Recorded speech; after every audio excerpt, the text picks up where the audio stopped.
ओम शांति। आज है 20 मई, शिव बाबा की साकार मुरली। आज मीठे बाबा कहते हैं, मीठे बच्चे, बाबा आया है तुम बच्चों को अविनाशी कमाई कराने। कौन सी कमाई कराने बाबा आए हैं? अविनाशी कमाई। अभी तुम ज्ञान रत्नों की जितनी कमाई करना चाहो कर सकते हो। प्रश्न: असुरी संस्कारों को बदलकर दैवी संस्कार बनाने के लिए कौन सा विशेष पुरुषार्थ चाहिए? उत्तर है, संस्कारों को बदलने के लिए जितना हो सके देही अभिमानी रहने का अभ्यास करो। देह अभिमान में आने से ही असुरी संस्कार बनते हैं। बाप असुरी संस्कारों को दैवी संस्कार बनाने के लिए आए हैं। तो आज क्या करना है? देही अभिमानी रहने का अभ्यास करना है। बाबा कहते पुरुषार्थ करो।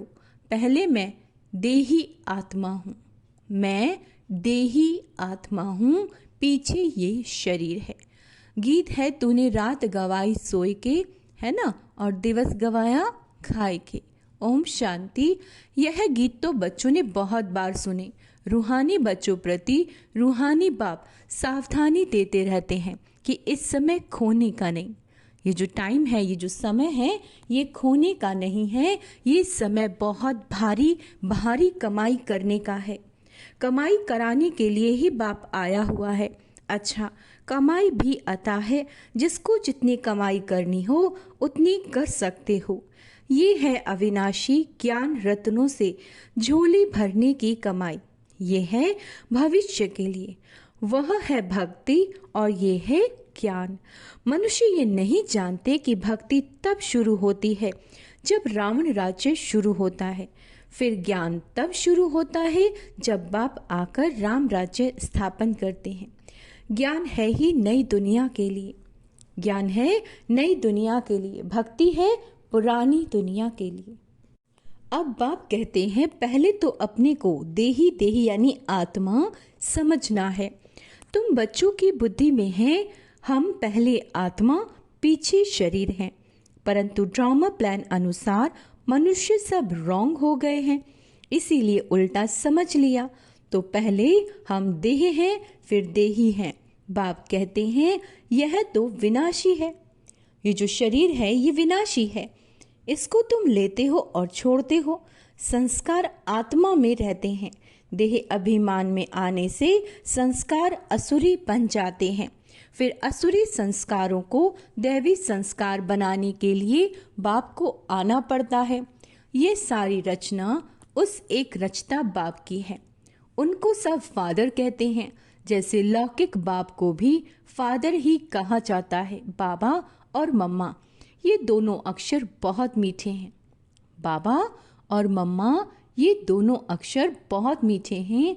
रचना तो बाप को ही कहेंगे रचता। मैं वह पहले माँ को अडॉप्ट करते हैं फिर रचना रचते हैं।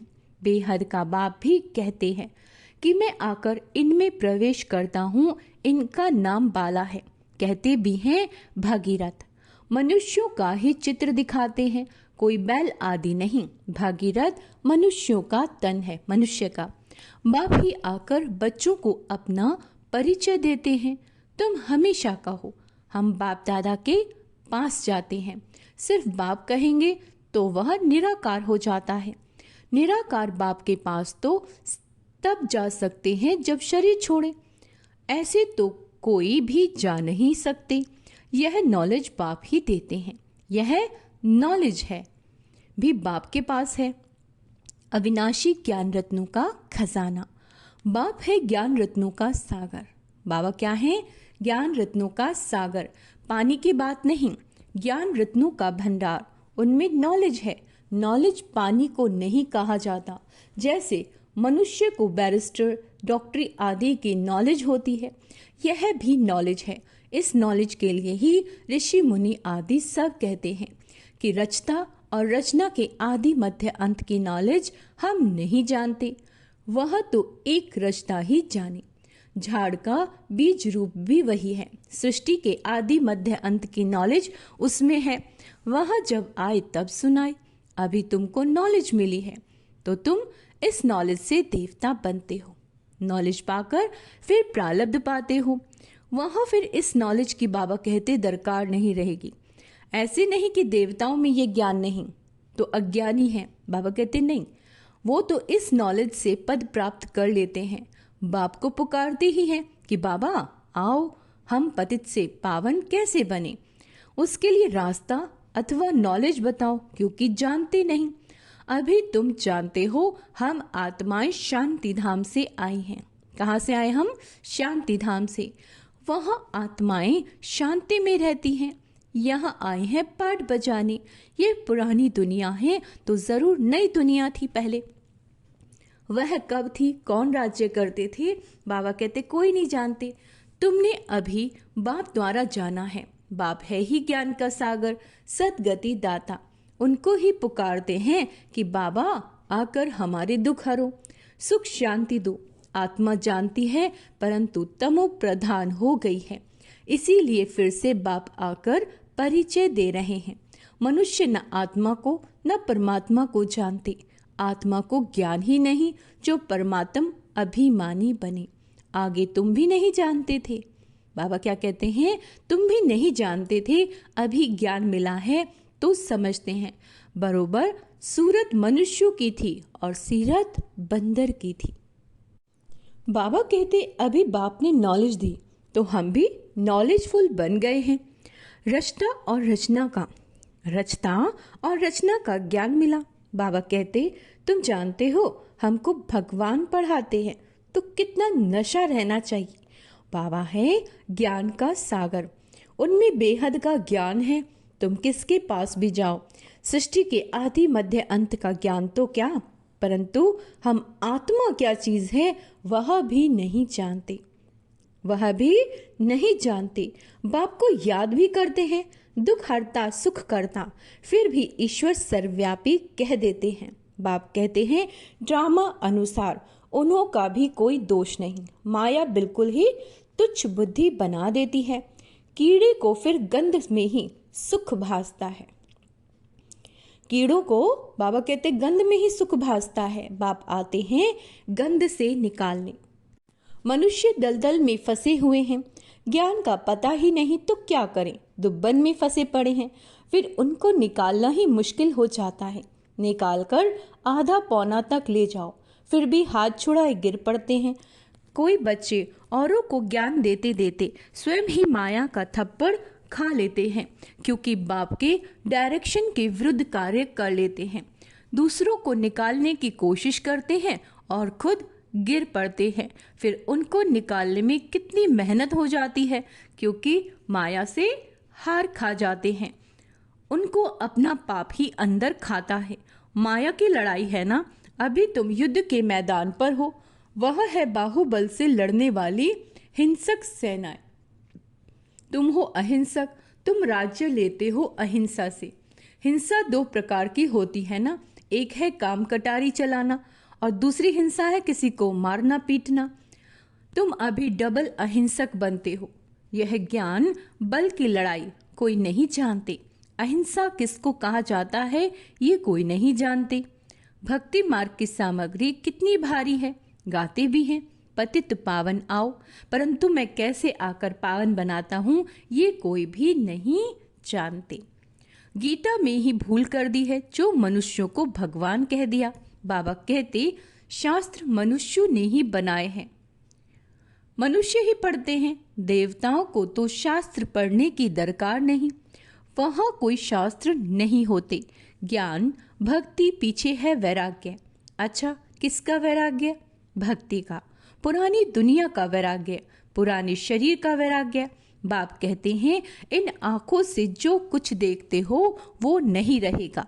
ध्यान रहे, इस सारी छीछी दुनिया से वैराग्य है। बाकी नई दुनिया का तुम दिव्य दृष्टि से साक्षात्कार करते हो। तुम पढ़ते ही हो नई दुनिया के लिए। ये पढ़ाई कोई इस जन्म के लिए नहीं है, और जो भी पढ़ाई है वह होती है उसी समय उसी जन्म के लिए। अब तो है संगम, इसीलिए तुम जो पढ़ते हो उसकी प्रारब्ध तुमको नई दुनिया में मिलती है। बेहद के बाप से कितनी बड़ी प्रारब्ध तुमको मिलती है। बेहद के बाप से बेहद सुख की प्राप्ति होती है। तो बच्चों को पूरा पुरुषार्थ कर श्रीमत पर चलना चाहिए। बाप है श्रेष्ठ श्रेष्ठ, उनसे तुम श्रेष्ठ बनते हो, वहाँ तो सदैव है ही श्रेष्ठ, तुमको श्रेष्ठ बनाते हैं। 84 जन्म लेते लेते फिर तुम भ्रष्ट बन जाते हो। बाप कहते हैं मैं तो जन्म मरण में नहीं आता, मैं अभी भाग्यशाली रथ में ही प्रवेश करता हूँ, जिसको तुम बच्चों ने पहचाना। तुम्हारा अभी छोटा झाड़ है, झाड़ को तूफान भी लगते हैं ना, पत्ते झड़ते रहते हैं, ढेर फूल निकलते हैं, फिर तूफान लगने से गिर पड़ते हैं। बाबा कहते कोई कोई अच्छी रीति फल लग जाते हैं, फिर भी माया के तूफान से गिर पड़ते हैं। माया का तूफान बहुत तेज है, उस तरफ है बाहुबल और इस तरफ है योग बल अथवा याद का बल। तुम याद अक्षर पक्का कर लो, अंडरलाइन करेंगे, यह तुम याद अक्षर पक्का करो। वो लोग योग योग अक्षर कहते रहते हैं, तुम्हारी है याद, तुम्हारी है याद, चलते फिरते बाप को याद करते रहो। इसको योग नहीं कहेंगे। योग अक्षर सन्यासियों का नामी ग्रामी है, अनेक प्रकार के योग सिखलाते हैं। बाप कितना सहज बतलाते हैं, उठते बैठते चलते फिरते बाप को याद करो। तुम आधा कल्प के आशिक हो, मुझे याद करते आए हो, अब मैं आया हूँ। आत्मा को कोई भी नहीं जानते, इसीलिए बाप आकर रियलाइज कराते हैं। यह भी समझने की बड़ी महीन बातें हैं। आत्मा अति सूक्ष्म और अविनाशी है, न आत्मा विनाश होने वाली है और न उसका पाठ विनाश हो सकता है। ये बातें मोटी बुद्धि वाले मुश्किल समझ सकते हैं, शास्त्रों में भी यह बातें नहीं हैं। तुम बच्चों को बाप को याद करने की बहुत मेहनत करनी पड़ती है। ज्ञान तो बहुत सहज है, बाकी विनाश काले प्रीत बुद्धि और विपरीत बुद्धि ये याद के लिए कहा जाता है। याद अच्छी है तो प्रीत बुद्धि कहा जाता है। प्रीत भी अव्यभिचारी चाहिए। अपने से पूछना है हम बाबा को कितना याद करते हैं, यह भी समझते हैं बाबा से प्रीत रखते रखते। जब कर्मातीत अवस्था होगी तब ये शरीर छूटेगा और लड़ाई लगेगी। जितना बाप से प्रीत होगी तो तमो प्रधान से सतो प्रधान बन जाएंगे। इम्तिहान तो एक ही समय होगा, जब पूरा समय आता है सबकी प्रीत बुद्धि हो जाती है। क्या हो जाती है? सबकी प्रीत बुद्धि हो जाती है। उस समय फिर विनाश होता है, तब तक नगाड़े आदि लगते रहते हैं।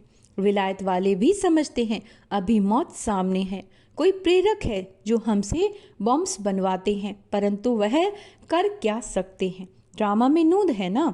अपनी ही साइंस बल से अपने कुल का मौत लाते हैं। बच्चे कहते हैं पावन दुनिया में ले जाओ, तो शरीरों को थोड़े ही ले जाएंगे। बाप कालों का काल है, बाप कालों का काल है, यह बातें कोई नहीं जानते।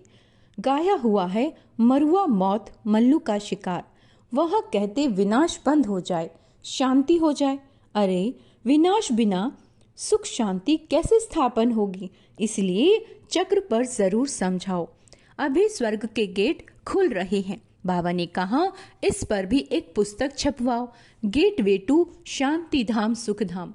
इनका अर्थ भी नहीं समझेंगे, है बहुत सहज, परंतु कोटों में कोई मुश्किल समझते हैं।